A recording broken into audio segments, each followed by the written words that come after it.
आज के दिन के लिए जीती रही, अपने रब से दुआएं मांगती रही कि मेरे दोनों बच्चे पढ़ लिख जाएं और किसी इज्जतदार मकाम पर पहुंच जाएं। वो इज्जत जो गुर्बत के हाथों हमने खो दी थी। अपने बच्चों को भी समझाती थी कि चाहे भूखा सोना पड़े मगर पढ़ने से जी ना चुराना। हमको मुफलिसी की जिल्लत और गुर्बत की दलदल से निकालकर अगर कोई सीढ़ी ऊपर ले जाने वाली है तो वो तुम लोगों की मेहनत से पढ़ाई है। बच्चे मेरी बात को समझते या ना समझते, लेकिन बेचारे भूखे प्यासे स्कूल बेला नागा जरूर जाते थे। मुझे इस बात का भी कलक था कि मेरे पढ़ने की उम्र थी, वालिद इस दुनिया से चले गए और मैं सिर्फ 5वीं तक तालीम हासिल कर सकी। होश संभाला, बड़ी 3 बहनों को जवान पाया, भाई कोई था नहीं और घर का बोझ अम्मा के कमजोर कंधों पर था। मर्द हो तो 2 वक्त का चूल्हा जलता है, हमारे घर तो हफ्तों ना चलता। माँ गरीब कढ़ाई करते करते आंखों से हाथ धो बैठी, तब भी गुर्बत को घर से धकेल ना सकी। बेचारगी का दर खुला ही रहता है। गुर्बत हो और रखवाला भी अब्दी नींद सो रहा हो तो उस घर में जवान लड़कियों का होना या कीमती शय का रास्ते में पड़ा रह जाना एक ही बात है। माँ कब तक हिफाजत करती। रिश्ता कोई आ जाता तो लोग गुर्बत से डरकर दोबारा ना आते। जब सूरत ये हो कि कमारपन के सारे ख्वाब खिजां के पत्तों की तरह बाबुल के सेहन में उड़ने लगें तो गरीब की बेटियां या किसी के हत्थे चढ़ जाती हैं, या ये फिर आबदार मोती कांच के टुकड़ों की मानिंद आते जाते राहगीरों के पैरों में चुभने लगते हैं। वही हुआ जिसका माँ को डर था। हालात से तंग आकर एक के बाद एक दोनों मेरी बड़ी बहनें घर से भाग गईं। तीसरी मामू के लड़के को पसंद आ गई। एक मैं घर में अंधी माँ की लाठी रह गई। कुछ दिनों बाद माँ और बहन ने सलाह मशवरा करके मुझको खाला के बेटे से ब्याह दिया। ये रिश्ता घर का था। माँ को दामाद का आसरा मिल गया। बेशक दामाद को बबोल की छांव कहा जाता है। मेरा मियाँ सीधा सादा था। खाला ने अम्मा पर एहसान किया था जो मुझको बहू बना लिया था। यतीम लड़कियों के बख्त जल्द सीधे नहीं होते। खाला के सीधे सादे पूत के पांव अम्मा शायद पालने में ना देख पाई थी। जल्द ही उसने गुल खिलाया और पड़ोसन की लड़की को ले उड़ा। इस कारनामे के मोहल्ले भर में डंके बजने लगे। मेरी शादी को 2.5 बरस हुए थे और मैं दूसरे बच्चे की पैदाइश पर माँ के घर आई हुई थी कि मेरे पीछे तलाकनामा पहुंच गया। यूं लौटकर शौहर के घर जाना नसीब ना हुआ। खाला माफी तराफी को आई। नन्हे पोते को देखा, अपने बेटे को कोसा, मगर मैंने कोई शिकवा ना किया।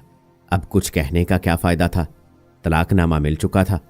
शौहर ने अपनी मनपसंद लड़की से शादी कर ली थी। 2 बच्चों के साथ मैं माँ के घर में पनाह गुज़ीन हो गई। इस वाक़े को साल भी ना गुजरा था कि तीसरे नंबर वाली बहन, जिसका शौहर पुलिस में था, डाकुओं के साथ पुलिस मुकाबले में मारा गया। वो बेवा होकर घर आ गई। उसके भी 2 लड़के थे। मैं उसको समझाती कि क्यों रोती है, जहां मेरे पल रहे हैं तुम्हारे 2 बच्चे भी पल जाएंगे।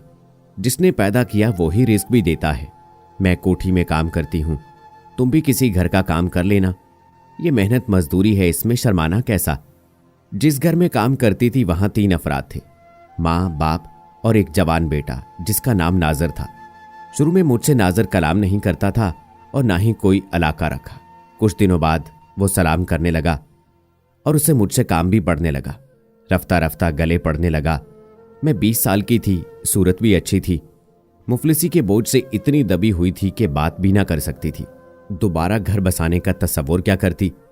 बड़े मियाँ और बड़ी भी दोनों अपने बेटे के बारे में फिक्रमंद रहते थे, क्योंकि वो उनका इकलौता नूरे चशम था। शादी हुई थी, बीवी ने बेवफाई की और तलाक हो गई। इस बात का नाजर को सदमा था। वो अब किसी से घुलते मिलते ना थे, अजनबी औरतों से बात ना करते और दूसरी शादी के नाम से घबराते थे। एक रोज नाजर ने मुझसे शादी के लिए कहा तो मैं शशदर रह गई। वो बोला, सोफिया, मैं कई दिनों से तुम्हारा मुशाहिदा कर रहा था। मुझे लगता है कि तुम जैसी लड़की ही मेरे लिए मौजू हो सकती है। ये सुनकर कानों पर एतबार ना आया।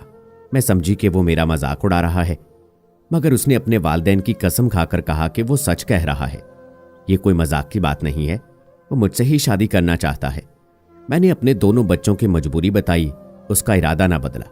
उसने अपने वालिदैन को भी कायल कर लिया, अगरचे वो बिल्कुल भी एक मुलाजमा को बहू के रूप में ना देखना चाहते थे। लेकिन नाजर ने धमकी दी कि वो घर छोड़कर चला जाएगा। उसकी वालदा तभी मारे बांधे से मेरी माँ के पास आई। माँ ने मुझे समझाया कि किस्मत का दरवाज़ा खुल रहा है तो क्यों डरती है, ऐसा मौका फिर हाथ ना आएगा। बेटे की हठधर्मी से होने को ये शादी हो गई, मगर उसके वालिदैन ने मुझको दिल से कबूल ना किया। मेरे बच्चे उनको खार की तरह खटकते थे। उनका वजूद वो अपने घर में बर्दाश्त करने पर तैयार न थे। मेरे बच्चों का खाना पीना, हंसना बोलना, खेलना तक उनको नहीं भाता था। मेरी सास का कहना था कि इन बच्चों को इनके बाप के हवाले कर दो। जब उनका बाप जिंदा है तो हम क्यों इनको पालें? अगर ये यतीम होते तो हम तरस खाकर इनके सरों पर हाथ रख लेते। ये शोर करते हैं, सारे घर में दौड़ते हैं और हम बूढ़ों का सुकून बर्बाद करते हैं। उन लोगों ने एक दिन मेरे बच्चों को चैन नहीं लेने दिया। होते होते ये टेंशन इतनी बढ़ गई कि मेरे बच्चों को बहन आकर ले गई। मुझको भी समझाया कि तुम अपना घर बर्बाद ना करो, तेरे बच्चों को मैं पाल लूंगी। सोचा था इतनी बड़ी कुर्बानी दी है तो कुछ दिन सुकून से जी लूंगी, मगर बच्चों का तो बहाना था। दरअसल सास मुझको गरीब और नीच समझती थी। शायद गुर्बत आदमी को नीच बना देती होगी। हालांकि दौलत आनी जानी चीज है। पहले हम भी खुशहाल और इज्जतदार थे, फिर ना अब्बा जान रहे, ना दौलत रही और ना इज्जत रही। ये तो वक्त वक्त की बात है। मैंने सब जतन कर लिए, सास का दिल ना जीत सकी। मैं अपनी सी करके हार गई। एक दिन उसने अपने जवान भतीजे को मेरे कमरे में भेज दिया। उस वक्त मैं सो रही थी। मुझको नहीं मालूम घर का फ्यूज अज खुद उड़ा था कि जानबूझकर निकाला गया था। बिजली चली गई थी, घूप अंधेरा हो गया था। खुदा जाने ये शख्स किस इरादे से मेरे कमरे में आया था। मुलाजिम ने नाजर के कहने से फ्यूज लगाया। उसी वक्त नाजर घर में दाखिल हुए। उन्होंने देखा कि कोई मर्द छलांग मारकर मेरे कमरे से निकला और दौड़ता हुआ गेट से बाहर निकल गया है। नाजर ने उसको आवाज दी, मगर वो ना रुका और ना ही उसने पीछे मुड़कर देखा। ये सोची समझी साजिश थी। मैंने लाख कस्में खाईं, नाजर को मेरी मासूमियत का यकीन ना आया। वाह मर्द की जात, एक बार शक हो जाए तो उनके दिल के शीशे का बाल निकलता ही नहीं। पहली बीवी की बेवफाई से डसे नाजर का ज़हनी हाल ऐसा था जैसे कि सांप का डसा रस्सी से भी डरता है। शकी मिजाज को समझाना बहुत मुश्किल होता है। बेशऊर जान ले, बाशऊर का घर बर्बाद हो जाता है। नाजर ने मेरी जान तो ना ली, मगर हमारा घर जरूर बर्बाद हो गया। उन्होंने मेरी कस्मों का एतबार न किया और मुझे मैके भिजवा दिया।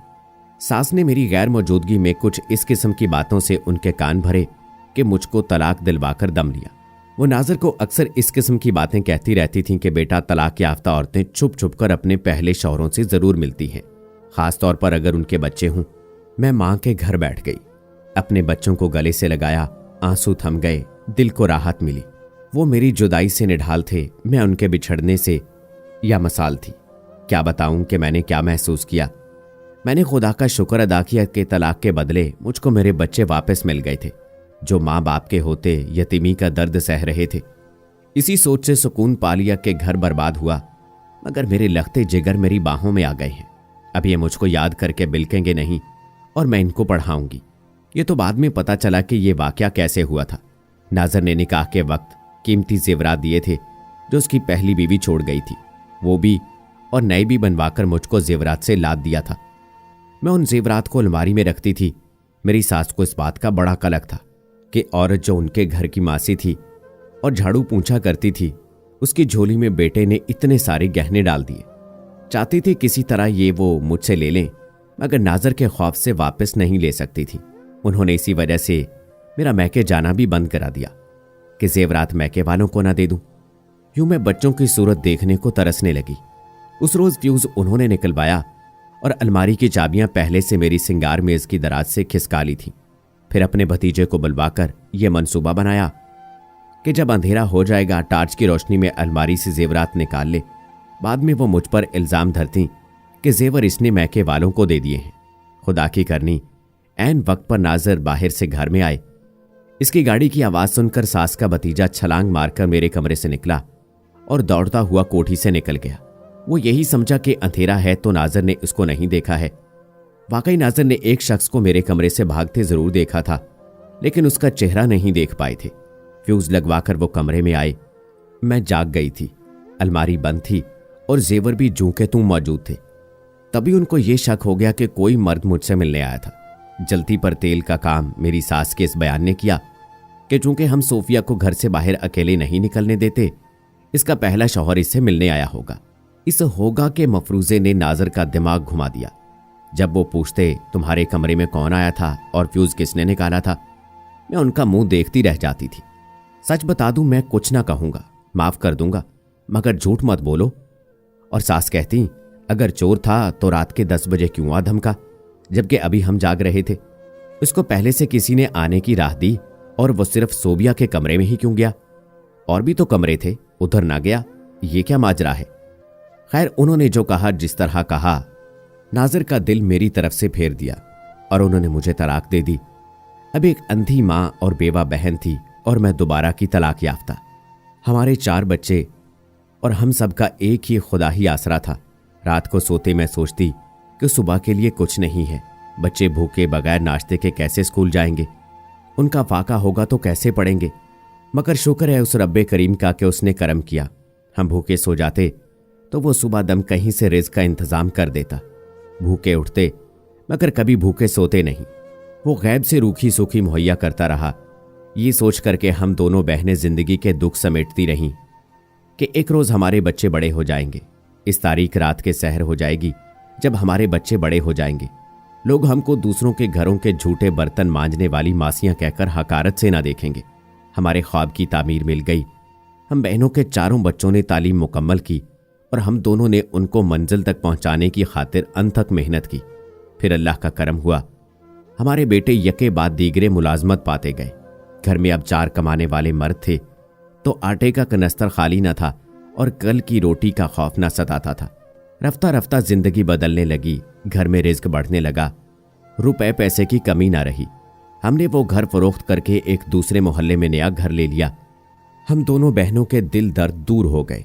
वो लोग जो भूल चुके थे कि हम एक ऑफिसर बाप की बेटियां हैं, उनको फिर से याद आया कि हमारा बाप ऑफिसर था। कभी हम खुशहाल थे, दोबारा खुशहाली ने हमारे रिश्तेदारों को भी हमारी याद दिला दी। वो हमारे घर आने जाने लगे और हमें अपनी तकरीबात में बुलाने लगे। हमारे बच्चों की हिम्मत ने मुआशरे में खोई हुई इज्जत दिला दी। खुदा बुरा वक्त किसी पर न लाए।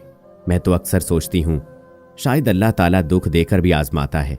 इस बात का दुख जरूर होता है कि इस मुआशरे में बगैर बाप और भाई के सहारे औरत की जिंदगी बहुत दुश्वार होती है। हमारा मुआशरा वो मुआशरा है कि जहां एक औरत की कीमत मट्टी के खिलौने से ज्यादा नहीं है।